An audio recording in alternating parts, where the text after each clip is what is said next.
यार क्या आप सुनना नहीं चाहोगे कि ड्रू को स्क्रू करने के बाद हमारे the best in the world CM Punk ने क्या कहा। आई नो आप जरूर सुनना चाहोगे, तो चलो सुनो। रॉ के ऑफ एयर चले जाने के बाद सीएम पंक ने कहा कि भले ही मैं शिकागो का हूँ बट मेरा सब कुछ यही फिलाडेल्फिया से शुरू हुआ है। पहला पेपर व्यू भी मेरा यहीं पर हुआ था। मुझे ये तो नहीं पता कि वहाँ कितने लोग आए थे, लेकिन मैं ये जरूर जानता हूँ कि यहाँ फार्गो सेंटर में कितने लोग आए हैं। 20,000 लोग आकर आप यहाँ बैठ गए हो। भाई मजा आ गया ये देखकर। और वाइज मैन को अगर हॉल ऑफ फेमर बनना था तो उन्हें एक ऐसी सिटी की जरूरत थी जो एक्सट्रीम फील करती है, और फिलाडेल्फिया से अच्छी तो कोई हो ही नहीं सकता एक्सट्रीम फील करने में। तो सीएम पंक नाम के बच्चे को अपनाने का बहुत शुक्रिया आपका, एंड मैं सभी की तरफ से आपको शुक्रिया करना चाहूंगा फिली, रेसलमेनिया वीकेंड को इतना कामयाब बनाने में। भाई 2 लाख के आसपास टिकटें बिकवा दी आप लोगों ने। भाई मजाक थोड़ी ना है। एंड हमें प्यार करने के लिए बहुत शुक्रिया। एंड सच बताऊं, हम सभी आपसे बहुत प्यार करते हैं, so thank you so much. And do not know why but मुझे ये स्पीच ना पता नहीं क्यों इमोशनल सी लगी। बाकी आप इस वीडियो को एंड तक पूरा देखना, अभी तो बहुत बवाल मचने वाला है। एंड नाउ आप देख रहे हैं रेसलमैनिक्स, एंड सब्सक्राइब करना तो बनता है। सो गाइस, इस चीज के रूमर काफी पहले से ही आ रहे थे, एंड क्योंकि द रॉक ने कोडी रोड्स को दबी आवाज में एक धमकी दे दी कि भैया हमें तो वापस जरूर आना है, और उन्होंने टाइटल एक्सचेंज भी कर लिया उनके साथ। तो अब लोगों का शक यकीन में बदल चुका है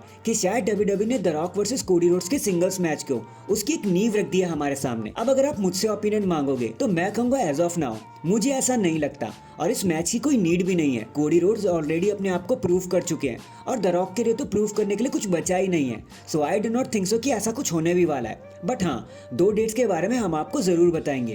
पहला तो सऊदी अरेबिया एंड दूसरा समर स्लैम। बस यही 2 प्लेसेस ऐसे हैं जहां पर ये मैच हो सकता है। और अगर इन 2 डेट्स में हुआ नहीं, मतलब 2024 में ये मैच नहीं हुआ, तो आगे कभी होगा भी नहीं। बाकी हम फिंगर क्रॉस कर लेते हैं भाई, नेवर से नेवर, क्या पता हमें ये मैच देखने को भी मिल जाए। तो hashtag Rocky versus Cody Rhodes, इसके बाद रेसलमेनिया 40 या फिर एक्सल, जो मन करे वो बोल लो। सही मायनों में greatest WrestleMania of all time बनकर आए डब्ल्यूडब्ल्यूई के लिए, क्योंकि इसने तो सारे ही रिकॉर्ड को भाई एक हाथ से ही तोड़ दिया। भाई रात कम पड़ जाएगी अगर मैं आपको बताने आऊंगा तो चलो आप ये सुनते जाओ। ओपनिंग गेट्स 78% के ऊपर चले गए, व्यूअरशिप 41% से उछाल मार गई, पार्टनरशिप एंड स्पॉन्सरशिप में 20% से बड़ा उछाल आया। 2 लाख तक तो टिकट ही बिक गई भाई डब्ल्यूडब्ल्यूई की। रेसलमेनिया का फुल वीकेंड को मिलाकर, और ये मोस्ट टॉक्ड अबाउट रेसलमेनिया तो तभी बन गया था जब द रॉक का एडिशन हुआ था इस चीज में। तो भाई आप खुद से आइडिया लगा लो कि डब्ल्यूडब्ल्यूई की कंडीशन क्या होगी। So for WWE and TKO holdings, भाई पैसा ही पैसा होगा। नेक्स्ट, अगर आपको ड्राफ्ट देखना बहुत पसंद है तो भाई तैयार हो जाओ। आपको ज्यादा इंतजार नहीं करना, नहीं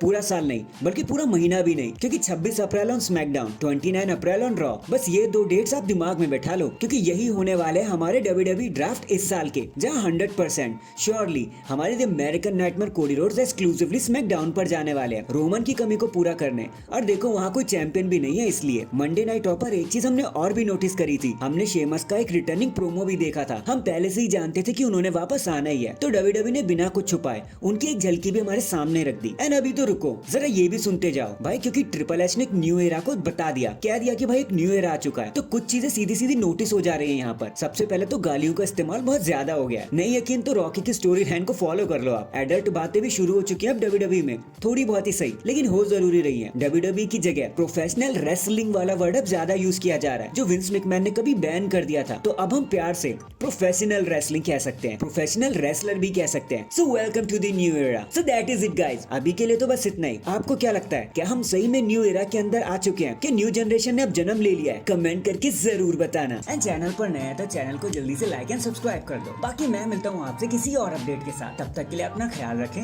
और खुश रहें।